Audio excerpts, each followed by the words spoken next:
कमरे में इतनी जोर की आवाज गूंज उठी कि हर कोई थम गया। चंद्रिका ने वसुंधा को जोरदार छांटा जड़ दिया। लेकिन क्यों? और आखिरकार देव और नंदिनी के बीच कौन सा रहस्य अब सबके सामने आने वाला है जिसने सभी को हक्का बक्का कर दिया? वसुंधा का दिल तेजी से धड़क रहा था। वह अपने गाल को पकड़कर खड़ी थी। चांटे की तीखी चुभन जैसे आग की तरह जल रही थी। हर किसी की निगाहें उसी दृश्य पर टिक गई थीं और सभी के मुंह खुले के खुले रह गए।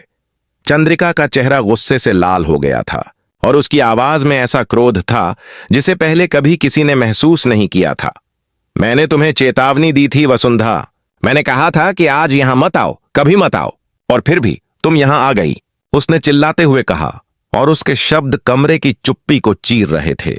वसुंधा बोलना चाहती थी, समझाना चाहती थी कि उसने यह सब जानबूझकर नहीं किया, बल्कि वह तो सिर्फ इसलिए आई थी क्योंकि किसी ने, कोई बेहद चालाक व्यक्ति, पूरे मामले को ऐसे मोड़ दिया कि सब कुछ उसके नियंत्रण में हो। लेकिन जैसे ही उसने बोलने की कोशिश की, उसकी आवाज रुक गई और उसे एहसास हुआ यह सब सिर्फ चंद्रिका का गुस्सा नहीं था। पीछे की तरफ छोटे छोटे इशारे और चालें हो रही थीं जिन्हें किसी ने तुरंत नहीं देखा।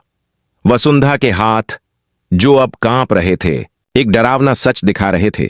मेहंदी सिर्फ सजावट नहीं थी, देव का नाम सावधानी से मेहंदी में लिखा हुआ रोशनी में चमक रहा था। लेकिन सच्चाई आसान से दिखाई नहीं दे रही थी। यह नाम ऐसा लिखा गया था कि केवल कुछ ही लोग इसे सही मायने में समझ सकते थे, और यह छोटी सी, लगभग अदृश्य जानकारी चंद्रिका के गुस्से और उलझन का कारण बन गई थी। क्या वसुंधा इसे पहले समझ सकती थी, या वह इस बड़े खेल में सिर्फ एक प्यादा थी? तनाव और बढ़ गया। नंदिनी, जो कुछ कदम दूर खड़ी थी, वसुंधा के हाथ देखकर सन्न रह गई। उसकी आंखें चौड़ी हो गईं, आंसू गिरने लगे, क्योंकि यह नाम, सही तरीके से देखा जाए, उस रहस्य की पुष्टि कर रहा था जिसे वह छुपा रही थी। और अचानक जो शादी के प्लान सुरक्षित लग रहे थे, वे नाजुक और खतरे में लगने लगे। क्या यह प्रेम त्रिकोण अब पूरी तरह टूटने वाला है? और असल में यह सब दृश्य किसने तैयार किया था? यहां तक कि करणवीर सिंह, जो सामान्यतः शांत और संयमित रहते हैं, भी अपनी हैरानी नहीं छुपा सके। उनके दिमाग में सवालों का तूफान था। क्या उन्होंने अपने आसपास के लोगों को कम आंका? क्या कोई मास्टरमाइंड है जिसने यह सब इस समय के लिए योजनाबद्ध किया कि सब कुछ अचानक विस्फोट कर जाए? वसुंधा, अब चुप और भ्रमित, समझ गई कि हर कदम पहले से भांपा गया था, हर चाल देखी गई थी, और फिर भी उसे नहीं पता था कि यह धागे किसके हाथ में हैं। चंद्रिका का गुस्सा केवल उसकी मौजूदगी के कारण नहीं था, यह उस एक छोटी लेकिन खतरनाक सच्चाई के कारण था जो वसुंधा के हाथों में छिपी हुई थी। कमरा सस्पेंस से भर गया था। हर किसी ने सांस रोकी हुई थी। सबके दिमाग में एक ही सवाल था, क्या वसुंधा इस खुलासे से बच पाएगी बिना सब कुछ बिखरे, या यह चांटा केवल उस तूफान की शुरुआत है जो देव, नंदिनी और यहां तक कि उसके अपने भविष्य को भी तबाह कर सकता है? वसुंधा की आंखों में अब डर और शौक के साथ साथ एक उलझन का भाव भी साफ दिखाई दे रहा था। वह समझ चुकी थी कि यह सिर्फ चंद्रिका का गुस्सा नहीं, बल्कि किसी ने पूरे खेल को इतनी सावधानी से सेट किया था कि हर कदम उनके नियंत्रण में हो। कमरे की हवा भारी थी।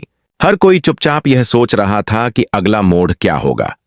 देव, जो आमतौर पर शांत और सोच समझकर निर्णय लेने वाले थे, अब भी कुछ कहते नहीं दिख रहे थे।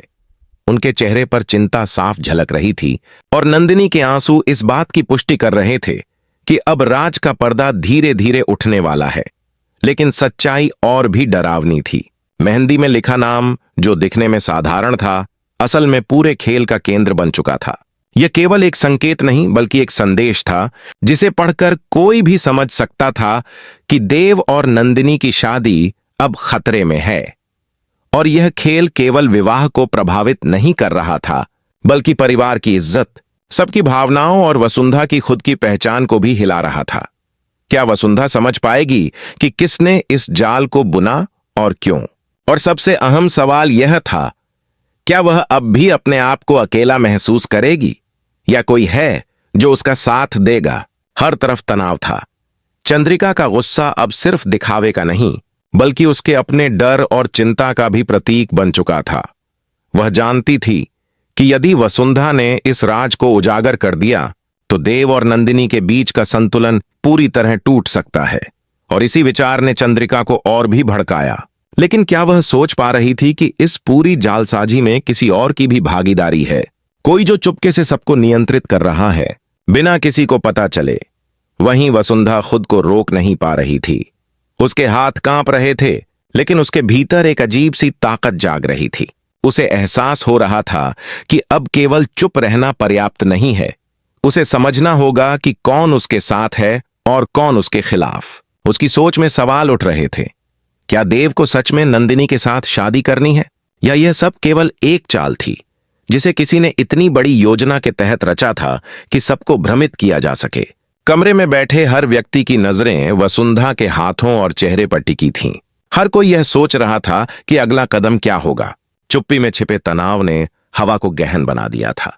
अचानक यह महसूस हुआ कि कोई भी निर्णय जल्दबाजी में लिया गया तो परिणाम विनाशकारी हो सकते हैं। और इसी समय एक बड़ा सवाल उठता है, क्या वसुंधा इस जाल से बाहर निकल पाएगी, या वह अब केवल इस खेल की अगली शिकार बनने वाली है। वसुंधा अब पूरी तरह सच का सामना करने के लिए तैयार थी, लेकिन सच ने उसे और भी उलझनों में डाल दिया। उसे महसूस हुआ कि इस पूरे खेल में केवल चंद्रिका या नंदिनी ही नहीं, बल्कि कोई तीसरा व्यक्ति भी सक्रिय था, कोई जो हर कदम को नियंत्रित कर रहा था, हर घटना को अपनी योजना के अनुसार मोड़ रहा था।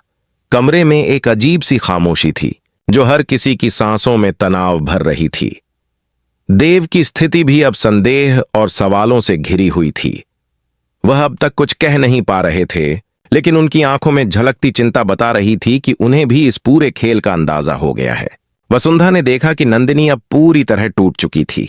उसके हाथ कांप रहे थे और आंखों में आंसू थे। उसका मन यह मानने को तैयार नहीं था कि उसका और देव का रिश्ता अब केवल भ्रम का हिस्सा बन चुका है।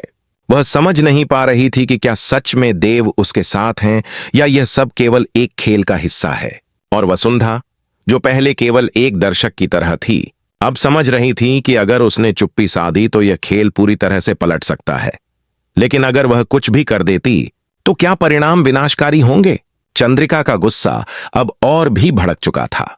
वह न केवल वसुंधा की उपस्थिति से परेशान थी, बल्कि इस पूरे जाल की गहराई और उसके निहित खतरों से भी भयभीत थी।